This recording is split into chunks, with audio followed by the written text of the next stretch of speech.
Bismillahirrahmanirrahim. Assalamualaikum warahmatullahi wabarakatuh.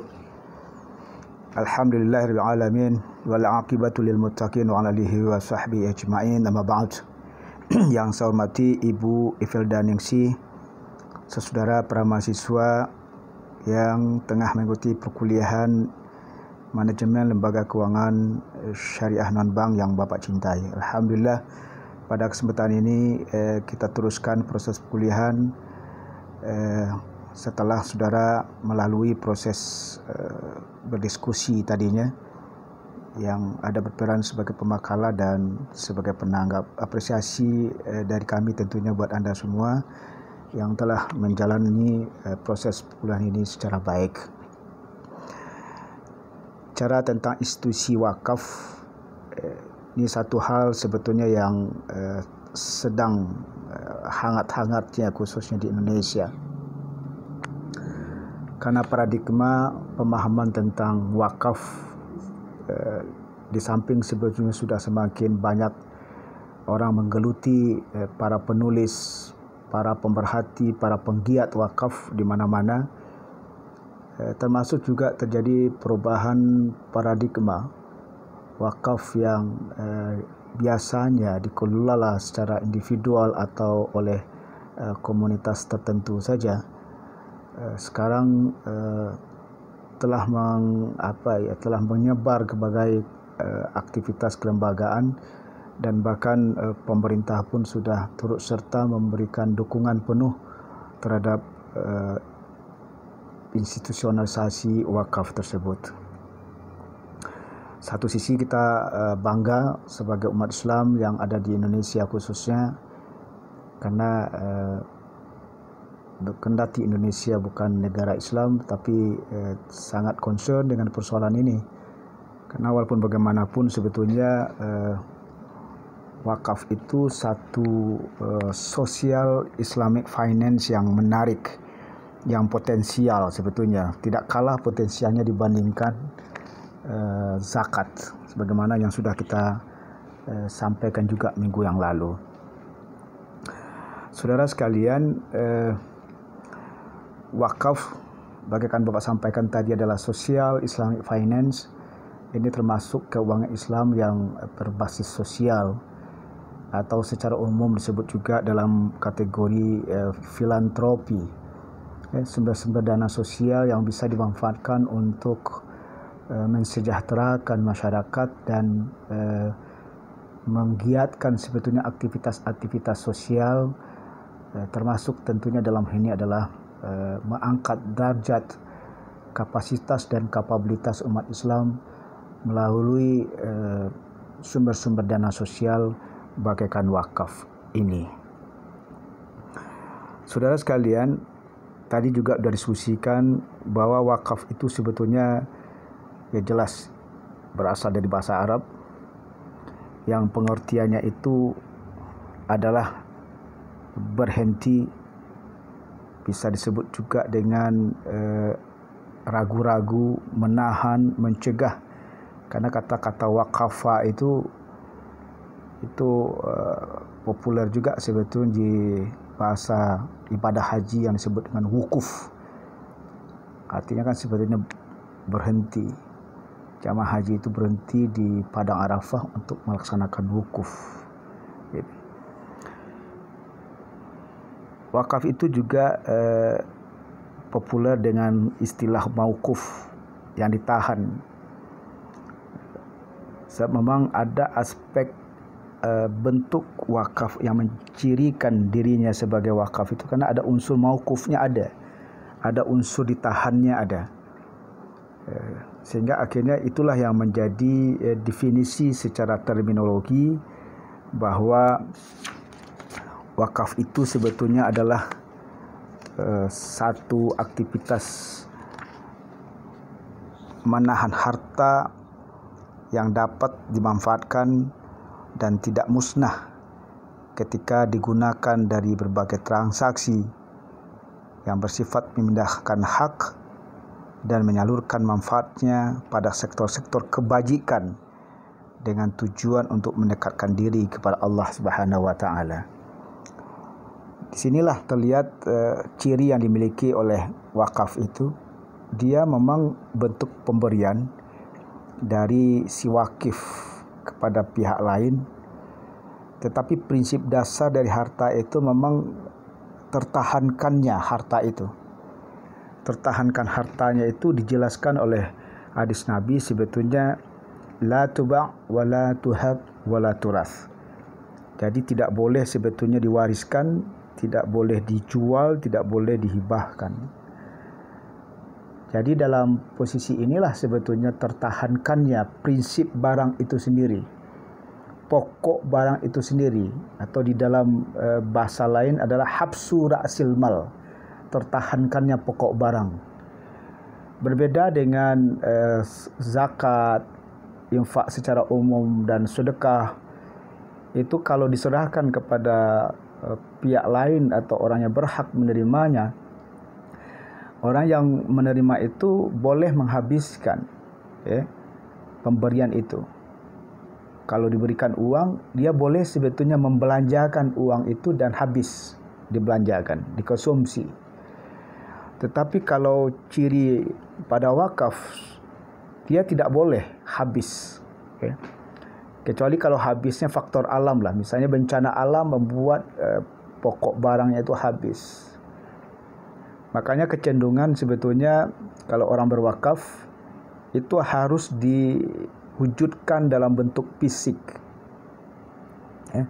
Dalam bentuk fisik, bangunankah atau tanahkah gitu. Itu kelaziman selama ini sebetulnya. Makanya kecenderungan orang berwakaf itu kalau tidak berbentuk uang ya wujud barang itu. Wakafkan tanah. Sangat populer sebetulnya orang berwakaf tanah yang dimanfaatkan untuk aktivitas sosial. Didirikan di sana rumah sakit, didirikan di sana panti asuhan, didirikan di sana sekolah, didirikan di sana masjid dan sebagainya. Ya termasuk kampus IAIN Batu Sangkar ini sebagian tanah itu adalah hasil wakaf. Nah, begitu bentuk wakaf sebetulnya yang kelaziman. Walaupun terus berkembang, wakaf itu bisa berwujud uang, dan uang itulah yang dirubah wujudnya menjadi fisik, sehingga tertahankan pokok barang itu. Sebab kalau biarkan dalam bentuk uang semata, ya bisa habis uangnya. Berarti kalau habis uangnya, bergeser jadinya maksud dari wakaf tersebut. Makanya kalau pengurus masjid, Bapak juga sering sampaikan, harus dibedakan sebetulnya kotak wakaf dengan kotak yang lain-lain. Dana wakaf itu nggak bisa sebetulnya untuk biaya operasional masjid misalnya. Untuk bayar listrik nggak bisa. Untuk katakanlah uang jasanya, garim, nggak cocok, nggak boleh. Jadi uang wakaf itu sebetulnya harus dalam berubah wujud jadi sesuatu yang pada dasarnya itu menjadi langgeng. Makanya kecenderungan itu adalah ke bentuk fisik, merehab rumah masjid, kemudian mengganti lantai dan sebagainya. Itu ciri yang dimiliki oleh wakaf tersebut. Kemudian dasar hukum wakaf, bahwa itu sebetulnya tidak sesuatu yang baru bagi Islam. Kendati secara spesifik di dalam ayat tidak ada menampakkan istilah wakaf dalam maksud yang sebagaimana kita sampaikan tadi, melainkan ada ungkapan yang sifatnya umum disampaikan Allah.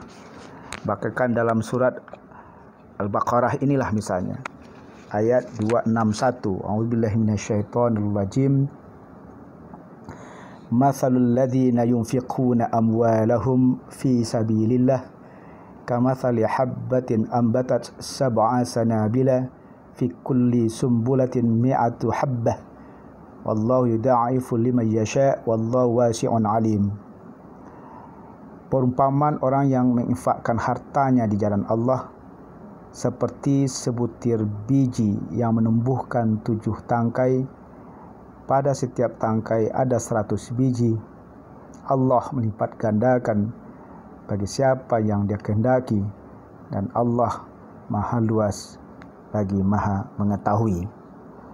Ini juga diperkuat dalam surat Al-Imran ayat 92. lan tanalul birra hatta tunfiqu mimma tuhibbuna wa ma tunfiqu min khairin fa innallaha bihi alimun.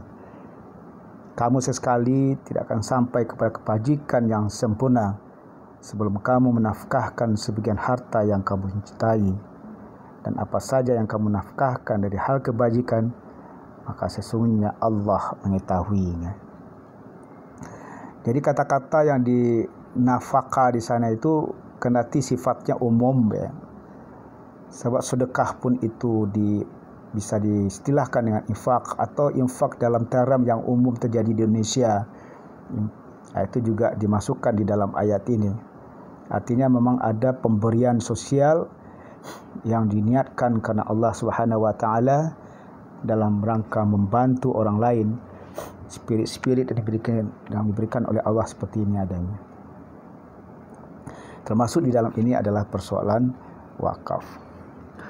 Kemudian menyangkut persoalan wakaf yang disinyalir oleh hadis Nabi Muhammad SAW bahwa ada ungkapan Rasulullah, "Idza matal insan inqata 'amaluhu ila min thalathah asya'."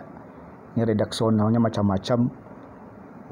Ada juga yang mengatakan idza mata bani Adam inqata 'amaluhu ila min thalathah. Apa itu yang kalau sudah meninggal Bani Adam akan terputuslah segala amaliyahnya kecuali dalam 3 hal.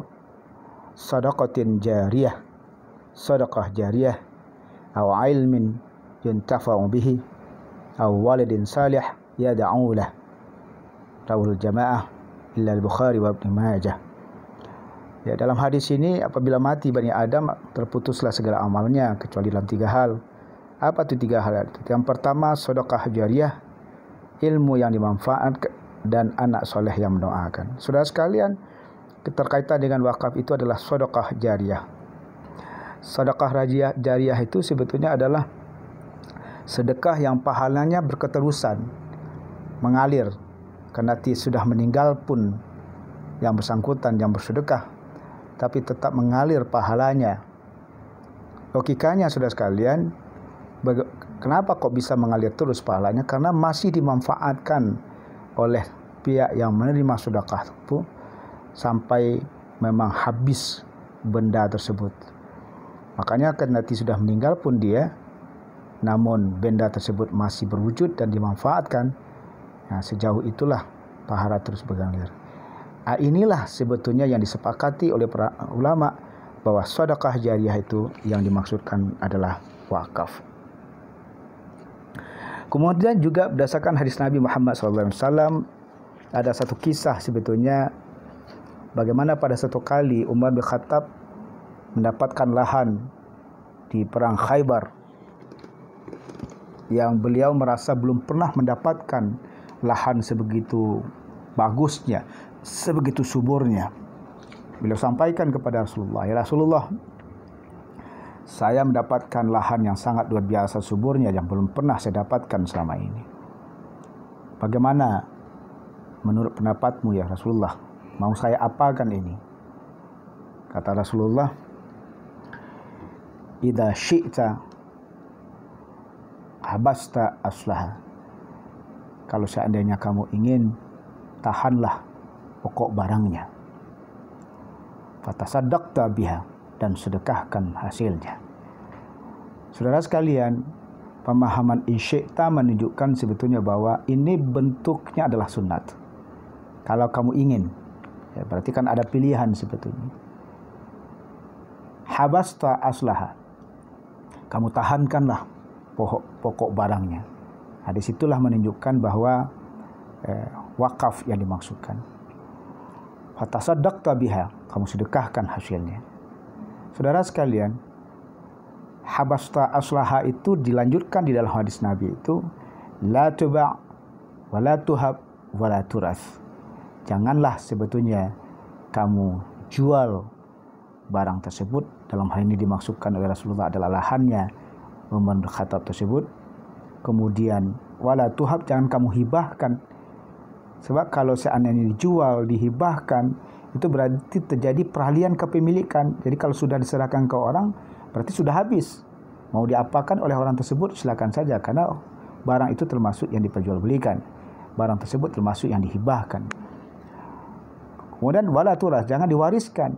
Diwariskan juga terjadi peralihan kepemilikan yang bisa sekehendaknya oleh orang yang menerima warisan tersebut. Mau diapakan wujud barangnya itu. Dalam posisi barang yang diwakafkan itu tidak bisa seperti itu. Makanya semakin memperkuat bahwa wujud barang wakaf itu memang tidak boleh habis, tidak boleh hilang, tidak boleh tidak berwujud lagi dianya, kecuali faktor alamlah sebetulnya yang membuat terjadi yang begitu.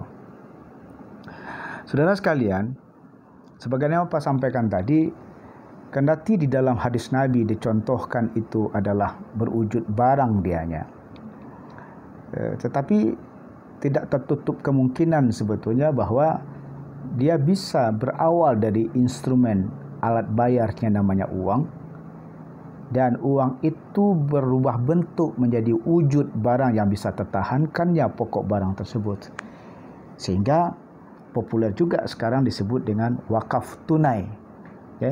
Wakaf tunai yang dimaksudkan itu sebetulnya adalah wakaf dalam berbentuk uang. Padanannya bukan maksudnya adalah wakaf hutang, tidak. Satu tunai, satu hutang, tidak begitu maksudnya. Makanya biar tidak rancu pula memakai istilah wakaf tunai, nanti dipahami lawannya adalah wakaf hutang. Orang suka menyebutnya juga dengan wakaf uang. Money wakf. Sehingga memang bisa saja sekecil apapun uang itu bisa diwakafkan. Dan wakaf itu tidak disyaratkan harus orang kaya dulu, orang yang berlebihan hartanya baru berwakaf, tidak. Siapa saja, yang miskin pun sebetulnya boleh berwakaf. Karena nilai yang dimaksudkan wakaf itu sebegitu luar biasanya. Makanya mahasiswa pun digalakkan juga untuk berwakaf, dan wakafnya adalah bentuk wakaf uang. Terus setelah berbentuk wakaf uang bagaimana? Ya itulah dia yang akan berubah wujudnya menjadi satu bentuk. Apa saja dianya. Sekarang sudah sekalian populer sebetulnya wakaf uang itu bisa dalam bentuk, di samping memang pendirian masjid, bisa dalam bentuk sebetulnya aktivitas-aktivitas sosial di lembaga pendidikan.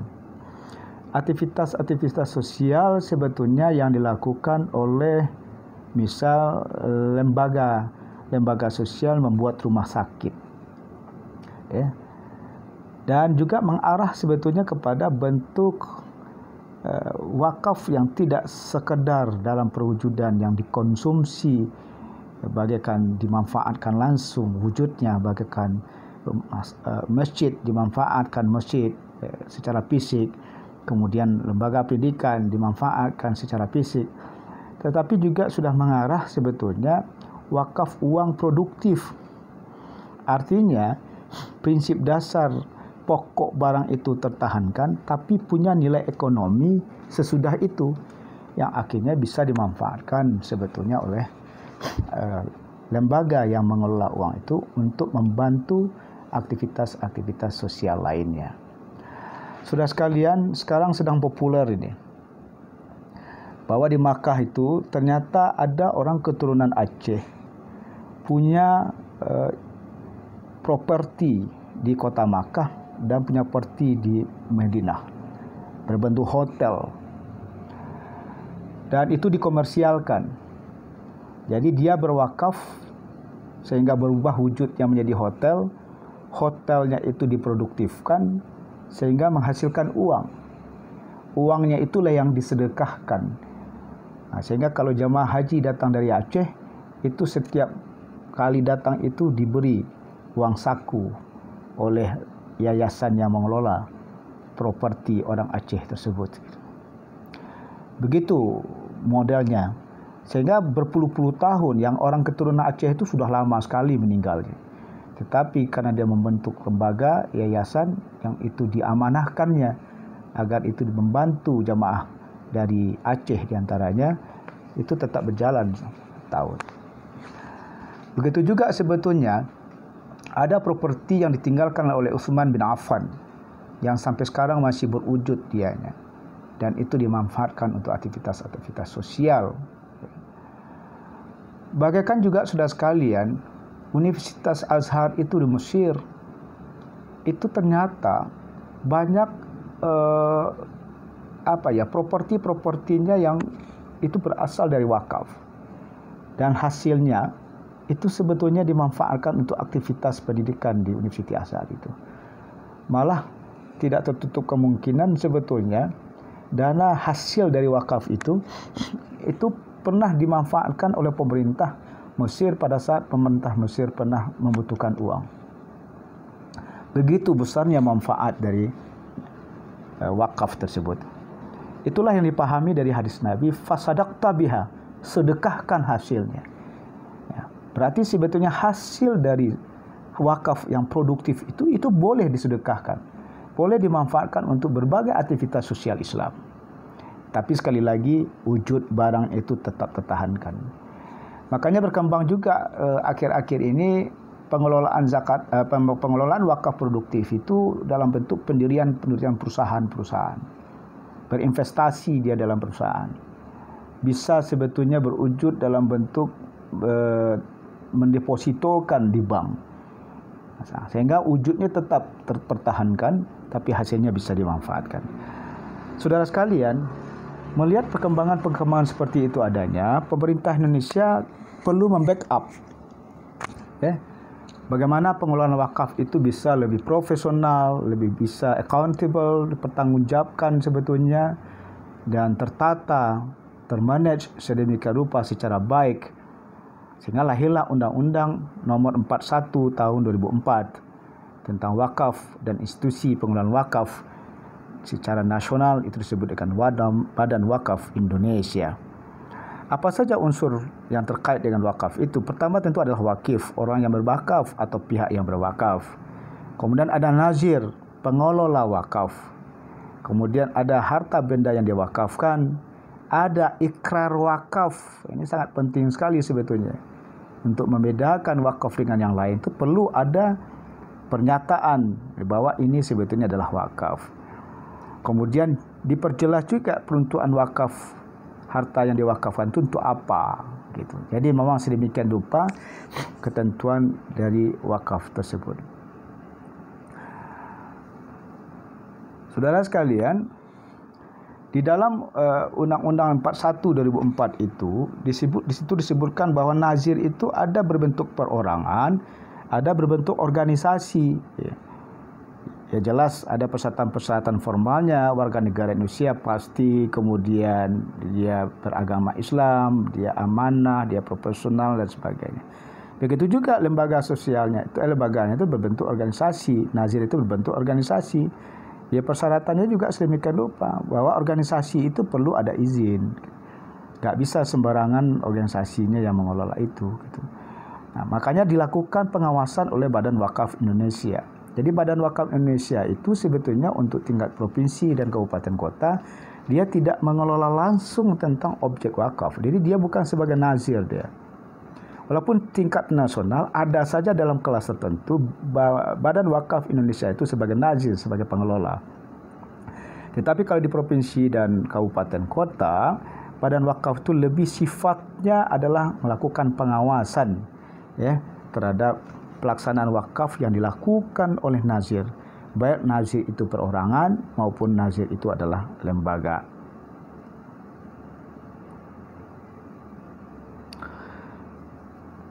Kemudian badan wakaf itu sebagaimana Pak sampaikan tadi, dia ada pada kelas pusat, ada pada kelas provinsi dan kabupaten kota, yang dia melakukan aktivitas BWI itu bekerjasama dengan pemerintah melalui Kementerian Agama. Jadi BWI itu sebetulnya personalnya dibentuk, difasilitasi oleh pemerintah. Personal-personal itu terdiri juga dari berbagai unsur orang, akademisi, tokoh masyarakat, dan termasuk juga birokrat, perwakilan dari pemerintah. Apa sebetulnya aktivitas dari nazir itu? Ya, nazir yang profesional, apalagi sebetulnya nazir yang berada dalam kapasitasnya sebagai organisasi yang melakukan pengadministrasian harta benda wakaf itu. Pengadministrasian itu sudah sekalian Kalau dia berbentuk sebetulnya lahan misalnya, sampai kepada sertifikat lahan tersebut. Nazir itu dipakai sertifikasi ya, untuk menunjukkan dia berbadan hukum formal. Aktivitas dia itu dalam berbagai hal. Kalau dalam mengelola perusahaan misalnya, perusahaan itu jelas legal. Kalau dia bergerak dalam institusi-institusi sosial, bagaikan lembaga pendidikan, sebagai yayasan wakaf seperti pesantren Gontor misalnya. Kalau di Indonesia itu ada Universitas Islam Indonesia, itu hidup dan berkembangnya itu karena aset wakaf sebetulnya. Ya, itu harus ada pengelolaannya secara profesional, ya, harus ada pengadministrasiannya. Kemudian mengelola dan mengembangkan harta benda wakaf sesuai dengan tujuan, fungsi dan peruntukannya. Ingat tadi bahwa unsur wakaf itu harus ada jelas harta yang diwakafkan itu peruntukannya untuk apa. Nah, sehingga memang dijalankan amanah itu sedemikian rupa. Jadi kalau ada membuka peluang untuk wakaf mendirikan masjid, ya untuk masjid, jangan dialihkan yang lain. Begitu modalnya. Atau untuk mendirikan rumah sakit, ya rumah sakit. Mendirikan perusahaan yang produktif, itu juga dinyatakan seperti itu. Kemudian pekerja nazir mengawasi dan melindungi harta benda wakaf itu, dan kemudian melaporkan pelaksanaan tugas kepada Badan Wakaf Indonesia. Sekali lagi Pak katakan, Badan Wakaf Indonesia itu sebagai satu institusi yang dibentuk melakukan pengawasan terhadap pelaksanaan wakaf tersebut. Kemudian tidak tertutup kemungkinan sebetulnya pengelola wakaf itu melalui lembaga keuangan syariah. Sebagaimana Pak sampaikan tadi, bahwa bisa saja orang yang berwakaf itu menggunakan lembaga keuangan syariah sebagai tempat penampung dana wakaf tersebut. Yang namanya di lembaga keuangan syariah ya jelas ditasarufkan, dikembangkan, dikelola dana itu sehingga menghasilkan. Nah, dalam pengelolaan itu bagi lembaga keuangan syariah tentu akan ada bentuknya kerjasama, syirkah, baik itu mudharabah maupun musyarakah. Prinsip dasarnya sebetulnya adalah ada menghasilkan dana akibat dari pengembangan dana wakaf tersebut. Sehingga tetap habsu ra'sil mal, tertahanan pokok barangnya tercapai, namun hasilnya bisa dimanfaatkan. Fatasaddaqta biha, sebagaimana disampaikan oleh Rasulullah sallallahu alaihi wasallam. Demikian saudara sekalian, penjelasan tambahan mungkin mudah-mudahan dari apa yang sudah saudara diskusikan tadinya, dan tentu Bapak sangat membuka diri untuk kita berdiskusi lebih jauh. Demikian saja, terima kasih, mohon maaf.